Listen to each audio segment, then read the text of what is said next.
د پیغلو شور شو په ګودر کې جنگ شو جګړه شو په ډګر کې د شاهي کوټ د غره په سر کې مست جذبه و په لښکر کې زلمکو وشیندل په ننګ باندې سرونه یو چې پیرونه شول په پیرو کې چې سره منډې وکړې په دې منډو کې بس لګېدلی و په هغه کې سیلاب هلته په کوم اسنادو باندې تللی و هله په شبنم باندې اودس وکړه تیار شه شپه د سپوږمۍ سره مجلس کوه بیدار شه قومندان صاحب ویاړو چې موږ چې تواز لرلی افغانستان خلکو نو موږ به دوی محکمې ته بین المللي محکمې ته کش کول دوی سره به محکمه کوله دا خبره مو سره معلوموله چې یعنې مقصر څوک دي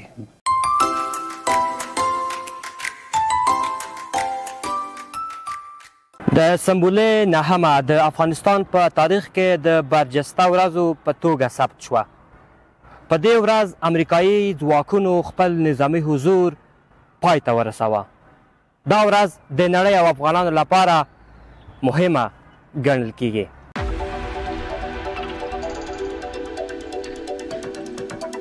اسلامي امارت په زغرده وایي چې دوی امریکا په سیاسي او نظامي ډګر کې ماته کړې دغه راز د امریکا راقبان هم په دې اعتراف کوي چې امریکا په افغانستان کې ماته شوه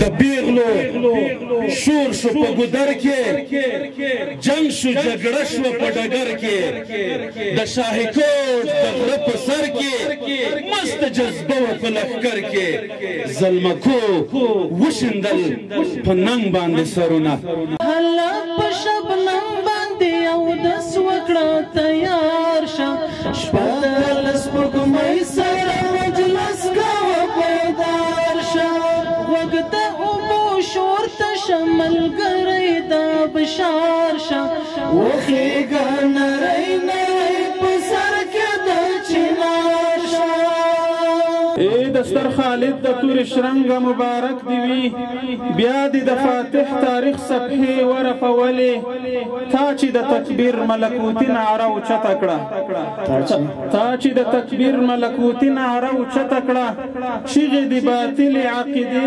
ورپولې او د ژوند په لار باندې مزل کول ډېر فکر غواړي یو ځای دما بل ځای قدم بل ځای کې ګام پکار دی او که تر هدفه ځې په رنګ رنګ هنرونو به ځې دم او درمل پکار دانه پکار د دام پکار دی او هغوی خلکو پر ضد پرې د هټلر مینه ماتېږي یورپ او امریکا د خو پوتین د نیش نښه دی او که سره زر یا ډالر او یا یورو در سره نه وي په کور کې یو 50 منه اپین د نیش نښه دی او د دیدن او رابطه پکې څه کېږي اسنزیا په ښکلو بلیاده کې یو کانتین د نیش نښه دی ډېره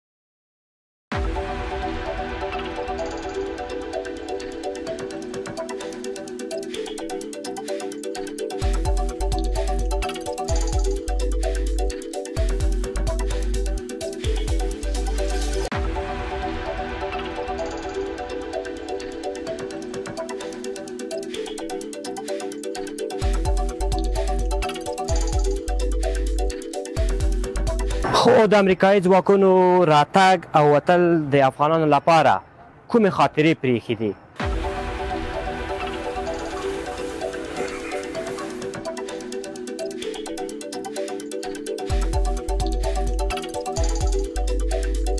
د خپرونې په دې برخه کې له داسې کس سره خبرې کوو چې د امریکا د وتو په وروستیو ورځو کې له درانه غم سره مخ شول دوی خپل د زړه ټوټه له لاسه ورکړه دا چې څنګه او چیرته د پلار له خولې به واورو سلام ډېر زیاته مننه چې وخت راکړ مننه وره مننه خیر اوسئ تاسو زوی سیلاب نومید سیلاب له څه داسې بدې پېښې سره مخ شو چې تاسو تر اوسه له زړه څخه نه دی وتلی دا خو کله چې د امریکایي پوځونه د افغانستان وتل امارات اسلامي راغللو په دې ورځو کې خلکو ټول میدانوي پلتلل چې لاړ شي بهر وځي.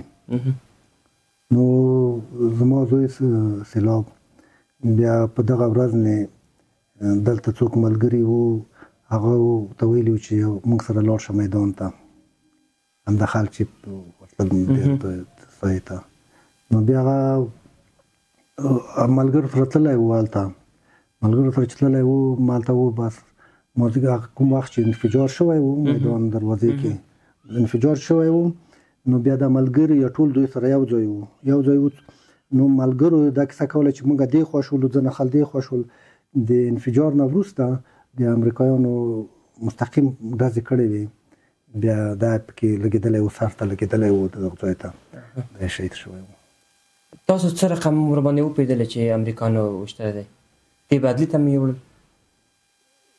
نه، تیب عدلي ته م نه ده وړی، خو هغه بده ورځ وه، نه تیب عدلي و کېدلو، شی هم نه کېدلو. مونږ چې خبر شولو چې انفجار شوی ده، بیا هغه ورغللو، ماښام ورغللو، موږ خو پوهېدلو چې موږ هلک مالته ده. بیا هم ډېره هڅه وکړه، ټول خلک راووتل، ملګرو ته چې زنګ ووهلو، هغه وویل چې موږ سره ځنه هغې یو خوا شو په تېښته وو، ځنه بلې خوا ته. نو تر ناوخته پورې چې رانغلل، بیا موږ پوه شولو چې څه پېښه شوې ده. بیا ورونه ورغلل مالته ساحې ته چې ورغله، بس هلته یو نیر و چې و، بیا هغه نیر غاړې ته چې دی همداسې پروت و. تاسو لومړی ځل تا ولید څه رقم؟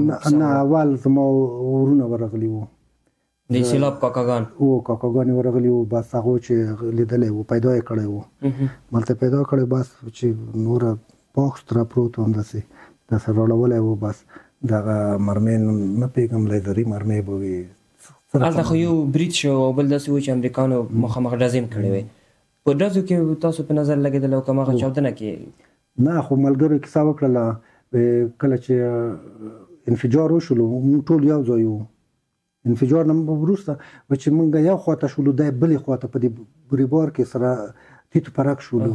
بس نو بیا چې پیرونه شول، په پیرو کې چې سره منډې مې کړې، په دې منډو کې بس لګېدلی وو په هغه کې. سیلاب هلته په کوم اسنادو باندې تللی وو؟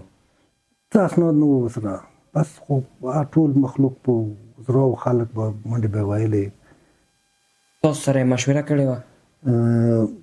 ما ته دومره وویل سبا کې چې زه ملګرو سره ځم، د ملګري مې رهنمایي کوم، هغو سره به څه اسناد چې وو، د ملګري مې لږ رهنمایي کوم. ما ورته وویل چې خو رهنمایي که، خو نه مه ځه تر یو اندازې ځایه پورې چې دوی ځي، تر هغې ځایه پورې نو بلده وي، خیر د هغې که ما رهنمایي که.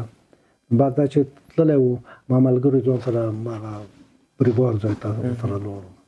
د سنبلې نه هم له افغانستان څخه د امریکایي ځواکونو د وتلو هغه وروستي کسان هم ووتل په همدغه ورځ باندې.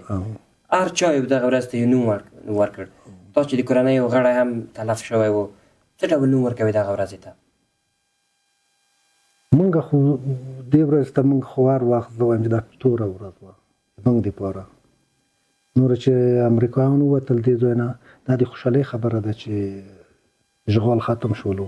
په دې کې امریکا څومره مقصره بولي، خپل زوی ته څومره ملامت بولي په دغه کې؟ یو خو هغه وي چې الهي پېښه ده، ازل بې پوره و، بیا هم د زړه درد وي، امریکا څومره مقصره دغه کې بولي او خپل زوی دې څومره؟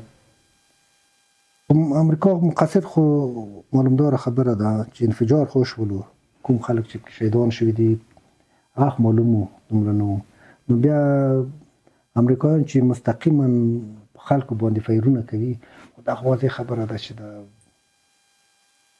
مقصر ده او ملامت ده. نو دې کې هېڅ ویلو نشته چې سړی ووایي چې نه داسې باید شوي وي، داسې نه وای شوي، خو مستقیم پیرونه خلکو باندې کړي دي. نو دومره 100 کسان شهیدان شوي پکې، نو دې کې د انفجار کې به کم خلک شهیدان شوي دي، نو راټول د دوی مستقیم پیرو کې د شهیدان شوي وو. دا نو غټه پېښه ده.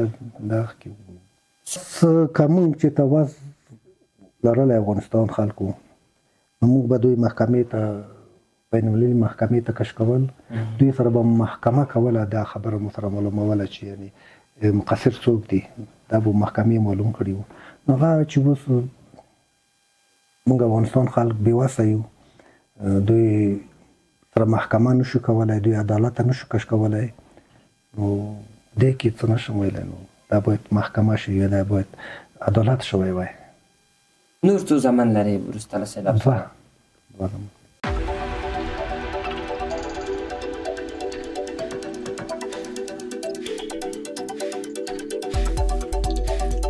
په دې خپرونه کې مو چې څه ولیدل څه مو واورېدل د محترمو هیوادوالو نظریات وو. موږ د دوی ټولو نظریاتو ته احترام لرو، خو دغه ورځ د تاریخي ارزښت په خاطر باندې مهمه بلل کېدله. د ځینو رسنیو لپاره د خبرونو سرخط و. دا وه د نن ورځې خپرونه چې ما شینکي احمدي درته وړاندې کړه. تر بیا بلې خپرونې مو په پاک رب سپارم. الله پامان.